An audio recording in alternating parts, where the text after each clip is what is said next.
Dobar dan. Kao što sam najavio zadnji puta, danas ću se malo orijentirati na upravo završeni Singifield Cup ili jedan od zadnjih turnira iz serije Grand Chess Toura koji je igran klasičnim tempom u St. Louisu. Kao što vjerojatno već znate, turnir su na kraju, nakon 9 kola, podijelili Wesley So, Pragna Ananda i Fabiano Caruana i na kraju je u cuger mečevima Wesley So osvojio turnir. Ono što ću danas pokazati, to je recimo te dvije ključne pobjede Wesleya Soa prema dolasku u tu diobu da dođe uopće u šansu da osvoji turnir i još jednu partiju koju on remizirao. U stvari nekako on je igrač u stvari poznat po nekako dosta sličan stilu Anišu Giriju, koji dosta u stvari remizira, ima odličan repertoar, igra zdrava otvaranja, ali kod njega je onako dosta čest rezultat remi i često neće reskirati ako ne mora. Tako da neke mu partije čak završe jako i brzo. Recimo ovo je jedna zanimljiva partija u startu turnira u četvrtom kolu sa Alirezom Firuzom, gdje je on bio bijeli i ovdje je došlo do jednog vrlo zanimljivog momenta nakon poteza kralj E2. Crni je dao šah, sakač F4 i bijelo je tu odlučio ponavljati kralj F1, sakač D3, kralj E2, sakač F4, kralj F1, SD3 i ovdje su remizirali. Ono što je u stvari jako zanimljivo u ovom trenutku, da je u stvari u ovoj poziciji, iako je Wesley So u ovom trenutku, Firuza je bio na jako malo vremena, Wesley So je imao nešto vremena, ipak je odlučio remizirati partiju u poziciji u kojoj je objektivno bijeli dobiven. I vrlo je čudno u stvari da on ovdje nije odlučio nastaviti igru. Očito ne mogu reći šta točno nije vidio, ali sam prilično siguran da je vidio potez kralj D2 sa idejom žrtve ovog pješaka na G2. Recimo, bijeli u stvari ono što bijeli želi u ovoj poziciji. Crni ima očiglednu slabost na B7. Ako taj pješak nestane, ovaj pješak je dama. Neizbješno. Znači, jedini način kako se to može dogoditi, to je odigrati potez B3 i otvoriti liniju ovog topa prema ovom pješaku.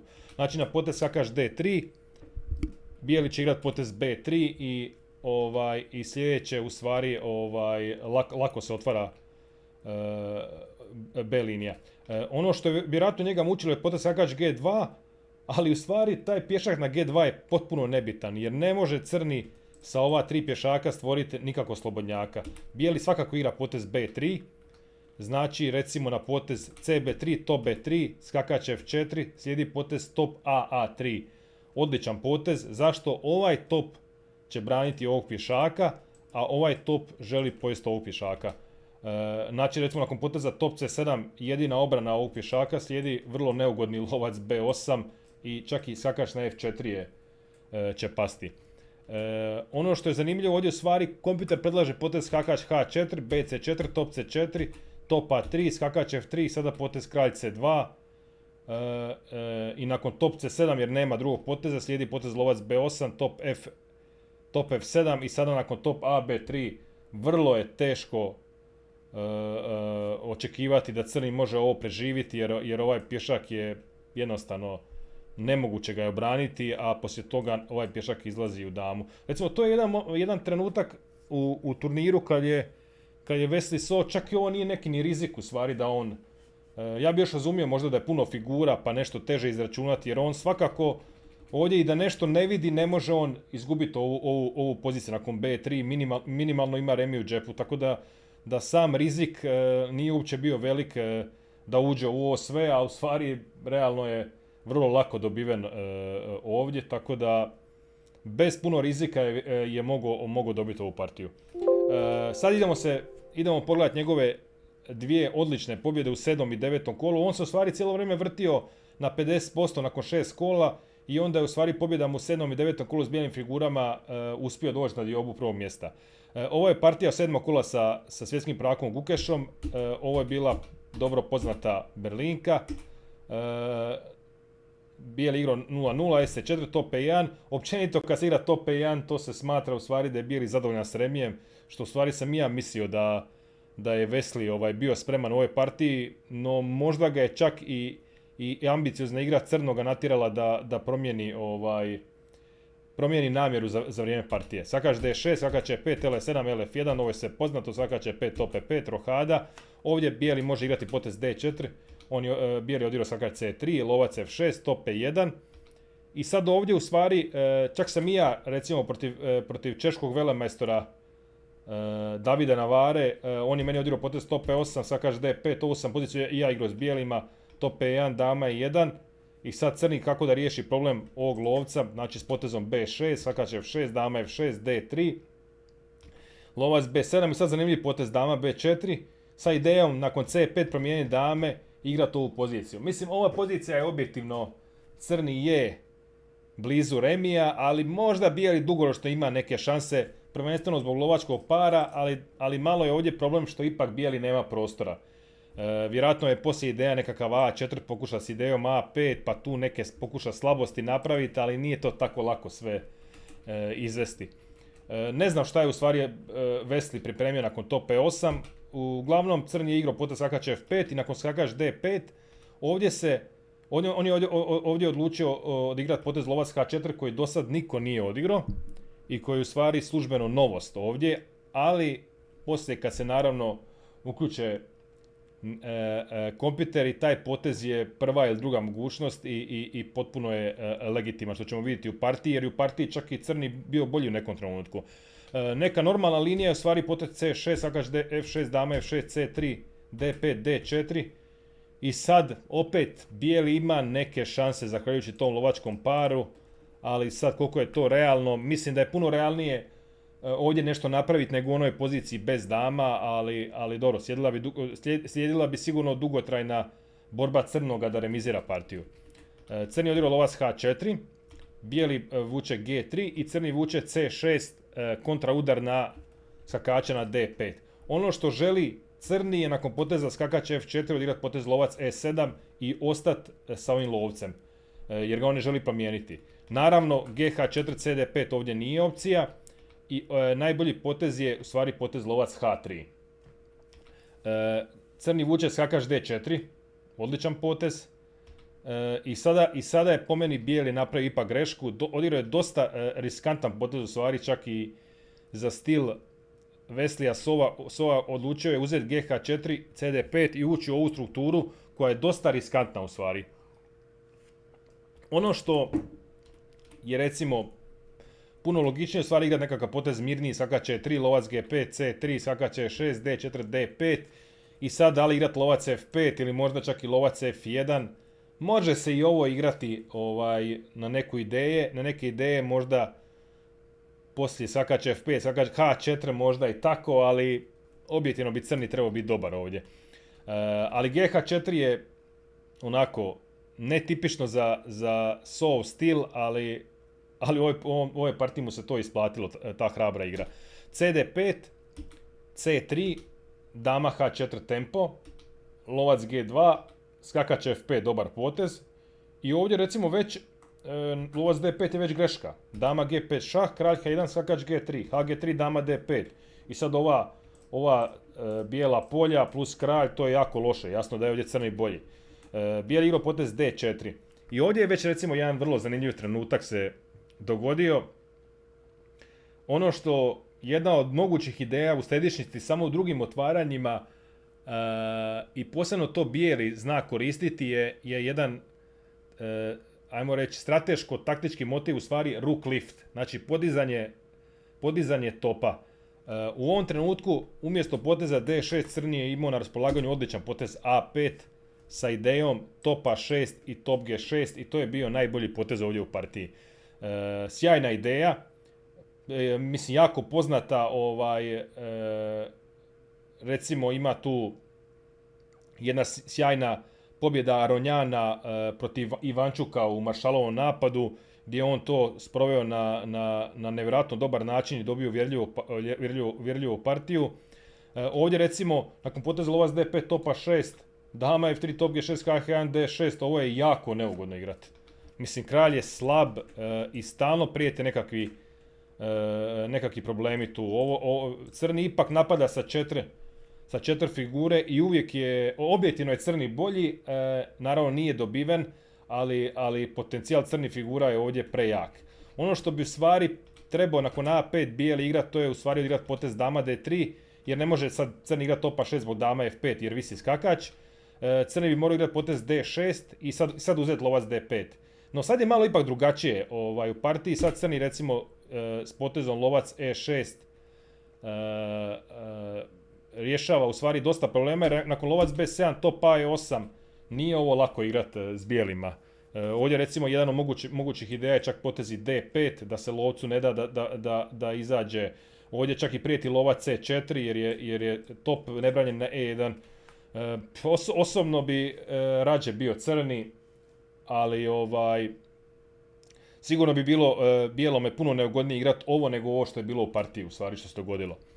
On je odigrao potez odmah D6, bijeli je uzeo lovac D5, ali sad već lovac E6 nije to ta razina kvalitete, čak je bolji potez lovac D7. I nakon lovac B7 da igra potez top E8. Bijeli uzima top E8, lovac D2 i top E6, recimo dama F3 i samo recimo H6. Naravno ne može bijeli uzeti dama F5 zbog top G6 i pada dama, mislim morao bi dama G6, FG6 što svakako nije preporučljivo. Ovo je isto pozicija, bijeli ima pješaka više, ali kralj je slab. I ovdje svakakvi motivi su mogući oko kralja, tako da možda će kompjuter dati ocjenu nejasno, ali mislim da je potencijal veći kod crnih figura. Nakon L6, bijeli je uzeo lovac B7, crni top A8 i sad je Wesley So, ajmo reći, došao na svoje i povukao je par briljantnih poteza. Prvo, lovac C6, odličan potez i uznemiriti protivničkog topa da dođe na lošiju poziciju. Crni je odigrao, znači na top C8 vraćam lovac G2. Nakon top E7 slijedi lovac D2. Ali ovaj top na E7 nije toliko dobar ko što je bio dobar na E8 jer ga i ovaj top drugi ne kontrolira. A ovaj top drugi čak i nema neko dobro ni mjesto za gdje će otići. Sad u ovom trenutku već u stvari po ocjeni je crni kritičan i kao da je najbolji potez bio umjesto D5 što je kao greška, potez lovac C8. Ali mislim ne vjerujem u tu poziciju nakon top E7 skakač E7 lovac G2. Recimo lovac H3 da se promijeni tog lovca, dama F3 lovac G2, kralj G2, skakač G6 top E1. Mislim bijeli ima pješaka više, ima crni tu neke potencijale nakon dama D8 sad želi skakač H4 i neku prijetnju, ali ništa, bijeli igra dama D5 i kompjuter će reći bijeli malo bolji, po meni je bijeli puno bolji jer ova tri pješaka nemaju potencijal u odnosu na ova dva pješaka, a ipak ova 4 u odnosu na ova dva će stvoriti prednost, tako da mislim da bi to bijeli ipak realizirao tu prednost i dobio. Crni igra ovdje potez D5 i sad normalno dama F3, dama ulazi u igru, dama F6, kralj H1, kralj je sigurno bolji na H1 nego na G1, dama G6 i sada recimo i lovac F4 je bio dobar potez. Jer na skakač H4 bijeli ipak ima potez dama G3, lagana obrana. Nakon top E5 crni je odigrao potez lovac C8, mislim ovdje sad u stvari ono što prijeti što nekad, mnogi bi tu možda odigrali potez top G1 odmah, ali ne, bolje je top E5 i ovog drugog topa dovesti na G1 i napast tu damu. Zato je crni odigrao potez lovac C8, bijeli lovac D5, sad je već dva pješaka više, top E5, D5, recimo na skakač H4 dama E4 je odlična kontrola, bijeli sve kontrolira, nakon top D8 slijedi potez top G1 i nakon skakač H4 potez dama F4 jako važan. Sad crni recimo na neke poteze dama H5 slijedi dama F6, ovo je praktički mat. Nakon dama F5 slijedi C4, opet dovoljna kontrola, mislim ne trebamo zaboraviti da bijeli ima dva pješaka više. Crni je odigrao top D5, top G6, skakač G6, dama E3, ali ovo je propala pozicija nakon H5, C4, top D8, F3. Tu je slijedilo još par poteza nebitnih i crni je ovdje predao jer bijeli u stvari ima damu i dva pješaka za dva slobodna pješaka za topa i skakača koji su općenito nebitni u ovoj poziciji i crni je normalno predao partiju. Uglavnom, Po meni je Wesley So krenio onako mirno otvaranje i onda je zbog Gukešove ideje odlučio krenuti riskatnije. Naravno, moglo je sve to možda i drugačije završiti da je recimo Crni odigrao potez A5 s idejom topa 6, top G6, ali on je odlučio igrati objektivno. Mislio je svakako u stvari činilo se da Crni ima dovoljnu kompenzaciju, no u stvari u nekom trenutku jednostavno je ostao bez kompenzacije i u stvari nakon jednog pješaka izgubio je drugoga. Ni to ne bi naravno ta pobjeda bila dovoljna Vesliu da nije dobio zadnje kolo Abdusatarova, što ćemo vidjeti šta je bilo u ovoj partiji. Znači, ovdje je recimo nakon Wesley je odlučio da potez lovac C4. Naravno vidjeli smo da je lovac B5 igrao Gukešu. Crni odigrao Sakačev 6 i sad je bijeli odlučio igrati potez D4 i ovu staru varijantu ED4, E5, D5, lovac B5. Sad je jedan od ovih novih poteza što je odigrao Abdusatarov potez Sakač D7. Stara glavna varijanta u stvari ide na Sakač E4, Sakač D4, lovac D7, lovac C, BC, rohada, recimo lovac C5, sad možda F3, recimo Sakač G5, F4, S4, lovac E3, tu ima puno partija. U principu trebalo bi to biti jednaka pozicija, ne znam šta je bijeli spremio, no Sakač D7 potez je potpuno legitiman i po ocjeni kompjutera, a to su neke nove preporuke po knjigama.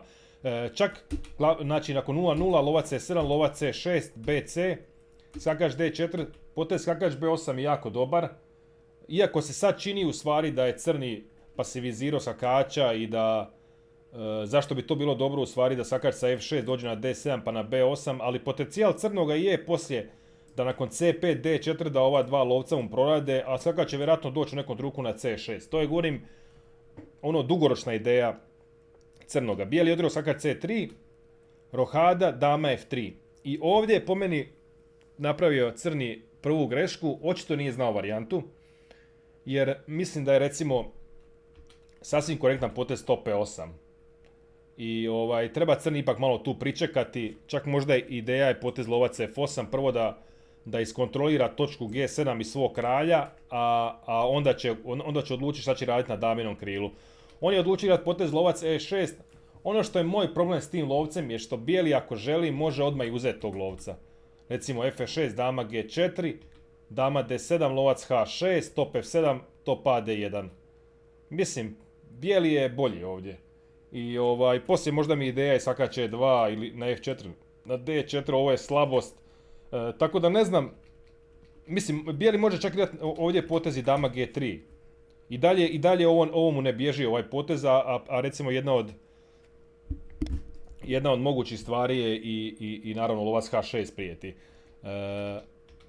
Bijeli je igrao ok, Sakač C2, dama D7, dama G3, kralj H8, Sakač F4, aktivirao Sakača, no sad postaje malo ovo i problem u stvari, ovaj Sakač na B8. Šta će? Crni mora C5, Sakač D6, F6 i sad je bijeli odigrao potez C4 i ovo je odličan test sad što je napravio Crnome. Crni se mora odlučiti šta igrati. Potez D4 što je odigrao u partiji ili uzet DC4 i pokvari strukturu. Ovo je čak možda i kritičan moment u partiji.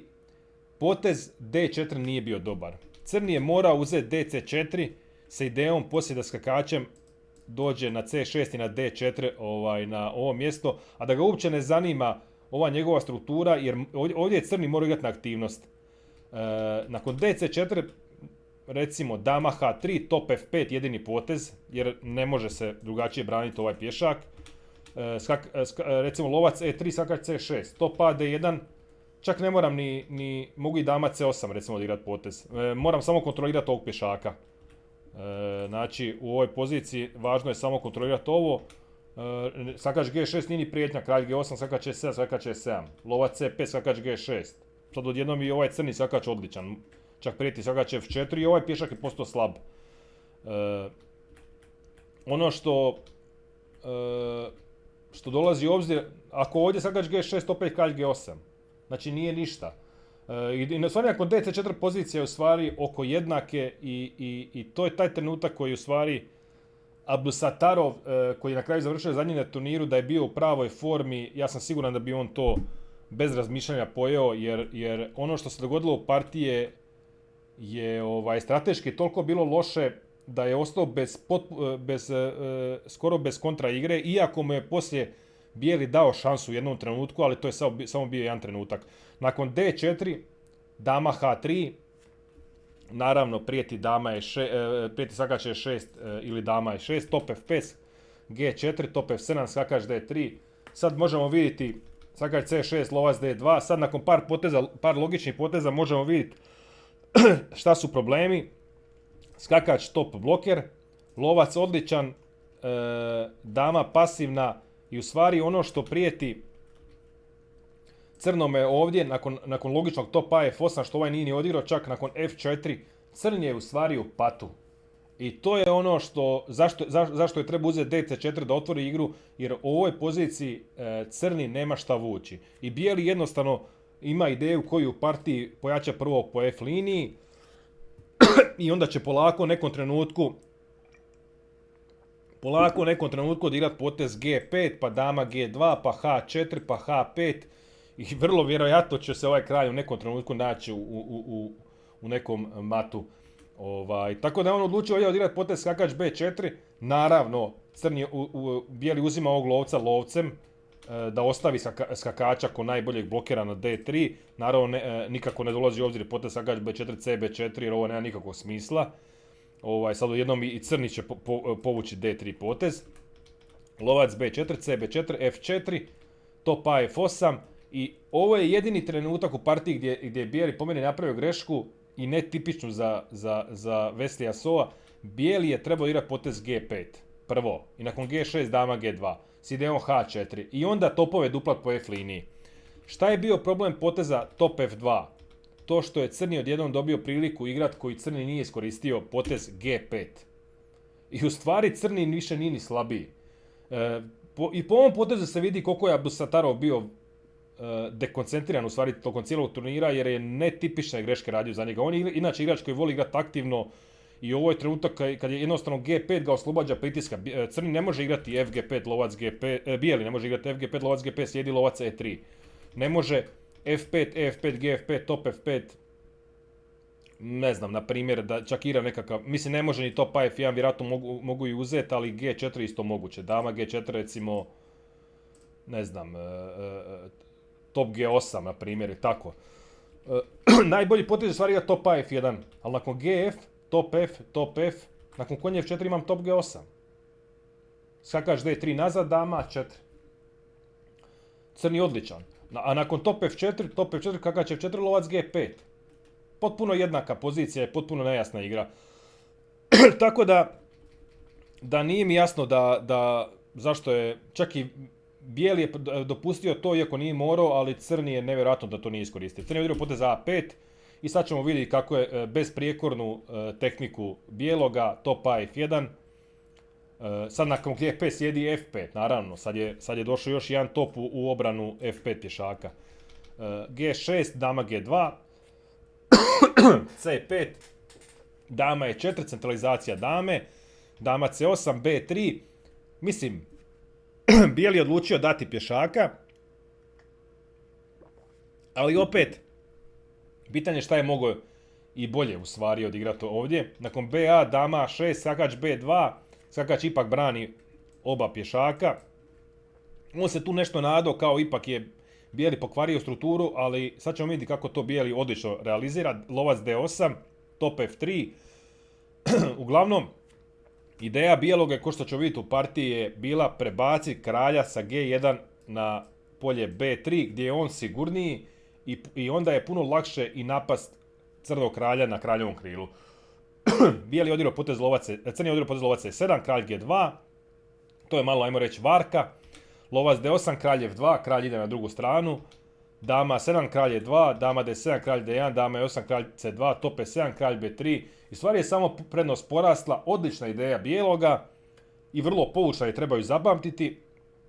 Ali to je problem zašto crni nema šta vući. Crni eto, povlači poteze na E7, F7 i E8 i ništa ne radi. Top F7, H4 kreće akcija na kraljevom krilu, top F8, top H1, top G8, top FH3. Normalno, ideja je u principu možda i G5 pa H5, ali možda i H5. Top F8, H5, G5. Ovo je iz očaja odigrano, bijeli mogu uzeti FG5, top F7, G6, to je isto dovoljno bilo, ali ok, i top F1, top F4, top F4, G4, top F3 i vidjet ćemo kako je to bijeli lagano realizirao. Dama C6, čak i dama upada. Mislim, ovo je sad postao u stvari odjednom i slobodnjak, koji isto može biti jako koristan. Kralj G7, skakač D3, lovac C7, dama G2, crna dama nema gdje ući po F liniji, dama F8, dama B7, kralj G8, dama C6, dama H6, šah, i ovdje nakon G5 nema tu više. Nakon dama G5, dama E6, čak se može mijenjati dama u stvari, a i ovaj pješak ide u kraljicu neizvješno.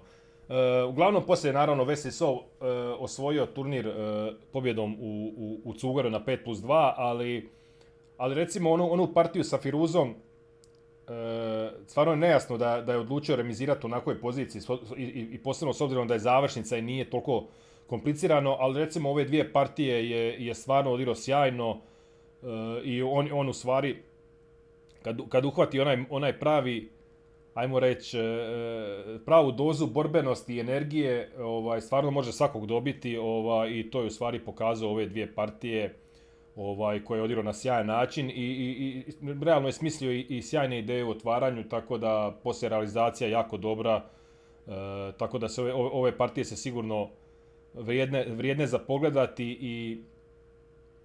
i može se puno naučiti iz ovoga. Ništa, eto, do sljedećeg puta, pozdrav.